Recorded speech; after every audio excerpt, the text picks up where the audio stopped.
وَلَقَدْ يَسَّرْنَا الْقُرْآنَ لِلذِّكْرِ فَهَلْ مِن مُّدَّكِرٍ۔ الحمدللہ وَكَفَى وَسَلَامٌ عَلَى عِبَادِهِ الَّذِينَ اصْطَفَى أَمَّا بَعْدُ فَأَعُوذُ بِاللَّهِ مِنَ الشَّيْطَانِ الرَّجِيمِ بسم اللہ الرحمن الرحیم فَأَخَذَهُمُ الْعَذَابُ إِنَّ فِي ذَلِكَ لَآيَةً وَمَا كَانَ أَكْثَرُهُم مُؤْمِنِينَ۔ پھر عذاب نے ان کو آ لیا، بے شک اس واقعے میں بڑی عبرت ہے اور ان میں اکثر لوگ ایمان نہیں لاتے۔ وَإِنَّ رَبَّكَ لَهُوَ الْعَزِيزُ الرَّحِيمُ، اور بے شک آپ کا رب بڑا زبردست بہت مہربان ہے۔ سبحان ربک رب العزت عما یصفون وسلام علی المرسلین والحمد للہ رب العالمین۔ اللہم صلی علی سیدنا محمد وعلی آلہ وصحبہ وسلم۔ پارہ 19واں سورۃ الشعراء کی آیات نمبر 158 اور 159 دو کی تلاوت کی گئی ہے اور اس کا ساتھ ترجمہ بھی کیا گیا ہے۔ وہی موضوع آ رہا ہے جو جیسا کہ گزشتہ دروس میں قوم سمود اور حضرت صالح علیہ السلام کا۔ جب حضرت صالح علیہ السلام نے ان کو بار بار تبلیغ کی کہ لا الہ الا اللہ کہہ دو، اس میں تمہاری کامیابی ہے، تمہاری کامرانی ہے، تو انہوں نے بات نہ مانی بلکہ کچھ مطالبات کرنے لگے کہ ہمارے لیے کوئی معجزہ دکھاؤ، اور معجزہ بھی ہمارے کہنے پر آخر کار جیسا کہ ذکر ہو چکا ہے، حضرت صالح علیہ السلام نے اللہ سے دعا کی اور انہیں کی خواہش کے مطابق پہاڑ میں سے چٹان سے ایک گابن اونٹنی نکلی اور اس کے ساتھ ایک بچہ بھی پیدا ہوا۔ لیکن اس نشانی کو دیکھ کر صرف چند لوگ ایمان لائے، اکثریت نہ لائی، اور ویسے مخالفت پر تلی رہی۔ تو جب پھر حضرت صالح علیہ السلام کو یہ نصیحت کی کہ دیکھو تم نے تو کہا تھا کہ اگر اس طرح معجزہ ہمارے کہنے کے مطابق اللہ تعالیٰ زہر کر دے اس پہاڑ کی چٹان سے، تو تمہارے کہنے کے مطابق اللہ تعالیٰ نے وہ معجزے کو پورا کیا ہے جیسے تم کہتے تھے۔ گابن اونٹنی اس پہاڑ کی چٹان سے نکلے، وہ نکلی، اس سے بچہ پیدا ہوا، اب پھر تم ایمان لانے سے انکاری ہو۔ اب یاد رکھنا کہ اس کا خیال رکھنا، اس کے بارے نیت بری نہ کرنا۔ اب ایک دن پانی پینے کا آپ کا ہے، آپ کے چوپاؤں کا ہے، اور ایک دن اس اونٹنی کا ہوگا، اور اگر آپ نے اس اونٹنی کو نقصان پہنچایا تو پھر تم اللہ تعالیٰ کی سخت پکڑ میں آ جاؤ گے، تم پر سخت عذاب نازل ہوگا۔ آخرکار اس بدبخت قوم نے چند دنوں تک انتظار کیا اور آخرکار ایک منصوبے کے تحت انہوں نے اونٹنی کو ہلاک کر دیا، جیسا کہ کل ذکر ہوا تھا کہ فَعَقَرُوهَا فَأَصْبَحُوا نَادِمِينَ۔ پھر انہوں نے اونٹنی کو مار ڈالا، پھر پشیمان ہوئے۔ تو پھر حضرت صالح علیہ السلام نے کہا کہ اب تمہارے پاس 3 دن ہے، اللہ کا عذاب تم کو اپنی گرفت میں لینے والا ہے، اب تمہارا بچ نہیں ہے۔ میں نے جس چیز سے منع کیا تھا تم نے میری بات نہیں مانی۔ تو یہاں پر ان کو فَأَخَذَهُمُ الْعَذَابُ، یہ جو آیات پڑھی گئی فَأَخَذَهُمُ الْعَذَابُ، بس ان کو عذاب نے پکڑ لیا۔ اب وہ عذاب کس طرح کا تھا؟ جیسا کہ کل ذکر ہوا ہے کہ بعض مفسرین کے نزدیک وہ صیقہ یعنی کڑکدار بجلی تھی، بعض کے نزدیک وہ زلزلہ تھا، بعض کے نزدیک وہ دہشتناک آواز تھی، بعض کے نزدیک وہ سخت چیخ تھی، جس کی وجہ سے وہ سارے کے سارے نیست و نابود ہو گئے۔ تو جہاں مفسرین نے ان سب کیفیتوں کا اس طرح جمع فرمایا ہے کہ زمین میں جنبش ہوئی، زمین میں کیا ہوا؟ جنبش ہوئی اور زلزلہ آیا، اوپر سے ایک سخت ہولناک چیخ سنائی دی جس سے جگر پھٹ گئے اور سب بے دین فنا کے گھاٹ اتر گئے، اور عذاب، اور وہ عذاب ان کو اور ان کی بستیوں کو تباہ و برباد کر کے سرکشوں کی سرکشی، مغروروں کے غرور کا انجام ظاہر کرنے کے لیے آنے والی نسلوں کے لیے عبرت کا سامان بن گیا۔ ایک طرف سمود پر یہ عذاب نازل ہوا، دوسری جانب حضرت صالح علیہ السلام اور آپ کے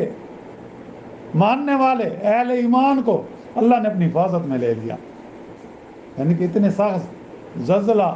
چیخ، آگ کے ہوتے ہوئے بھی اللہ نے اہل ایمان کو بچا لیا۔ اور جیسا کہ سورۃ ہود میں بتلایا گیا، ان کو اللہ نے اپنی رحمت سے اس عذاب سے بچایا۔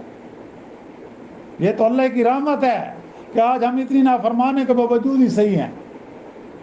کہ اللہ نے ہمیں اپنی پکڑ میں نہیں لیا، تو یہ اللہ کی رحمت ہے۔ یہ اللہ نے کہا رحمتی واسعت کل شیء، میری رحمت ہر چیز پر کیا ہے، اس کو احاطے میں لی ہوئی ہے۔ تو حضرت صالح علیہ السلام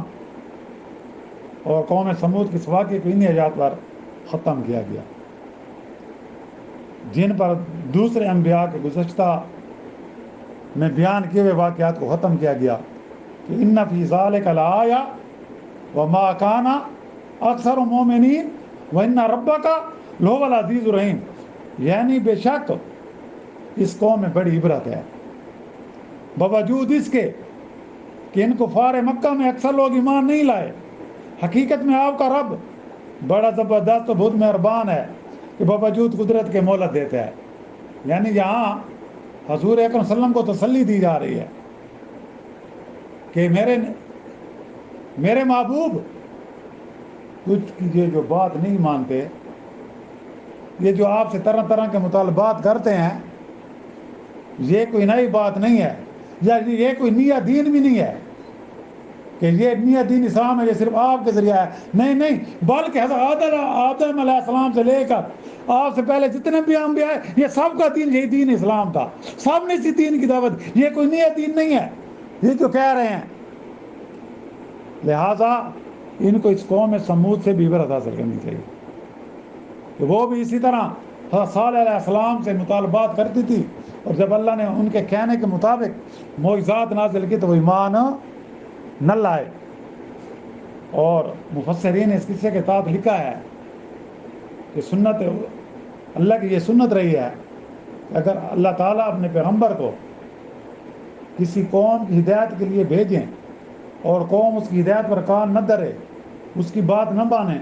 تو یہ ضروری نہیں ہے کہ وہ قوم ہلاک ہی کر دی جائے۔ جو قوم اپنے نبی سے اس وعدے پر نشان طلب کرے کہ اگر ان کا مطلوبہ نشان ظاہر ہو گیا تو وہ ضرور ایمان لے آئیں گے، پھر وہ ایمان نہ لائیں